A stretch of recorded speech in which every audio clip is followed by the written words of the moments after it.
નમસ્કાર, આપ જોઈ રહ્યા છો ઇન્ડિયા ન્યૂઝ ગુજરાત અને હું છું આપની સાથે હિના। સમાચારની વાત કરીએ વિસ્તારથી તો સમાચાર શરૂ કરતા પહેલા એક મહત્વના સમાચાર જોઈએ સાબરકાંઠાથી।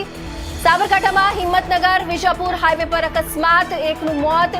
તો સાબરકાંઠાથી આ એક મહત્વના સમાચાર કે હિંમતનગર વિજાપુર હાઈવે પર અકસ્માત સર્જાયો છે, જેમાં એકનું મોત નીપજ્યું છે। ડેરોલ પાસે ટ્રેક્ટર અને સ્કોર્પિયો વચ્ચે થયો અકસ્માત। પૂર ઝડપે જતી સ્કોર્પિયો ટ્રેક્ટરની પાછળ ઘૂસી ગઈ। ટ્રેક્ટર ચાલક ટ્રેક્ટરના ટાયર નીચે આવી જતા ઘટના સ્થળે જ મોત નીપજ્યું। બે લોકો ઘાયલ થતા સારવાર અર્થે ખસેડાયા। અકસ્માતના સ્થળે લોકોના ટોળે ટોળા ઉમટ્યા। તો આ સાબરકાંઠાના હિંમતનગર વિજાપુર હાઈવે પર અકસ્માત સર્જાયો હોવાની ઘટના સામે આવી છે, જ્યાં એકનું મોત નીપજ્યું છે। ડેરોલ પાસે ટ્રેક્ટર અને સ્કોર્પિયો વચ્ચે અકસ્માત થયો છે। પૂર ઝડપે જતી સ્કોર્પિયો ટ્રેક્ટરની પાછળ ઘૂસી ગઈ। ટ્રેક્ટર ચાલક અને ટ્રેક્ટરના ટાયર નીચે આવી જતા ઘટના સ્થળે જ મોત નીપજ્યું છે। બે લોકો ઘાયલ થતા સારવાર અર્થે હોસ્પિટલ ખસેડાયા છે।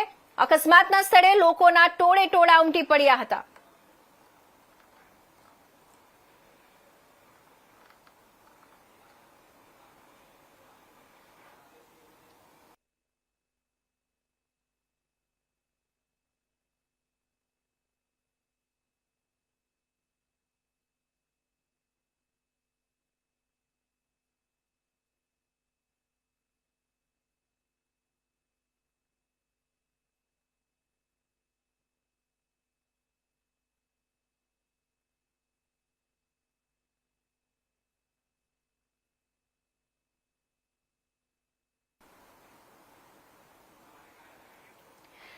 તો આ તરફ હવે વાત કરીએ કે કોંગ્રેસ રાષ્ટ્રીય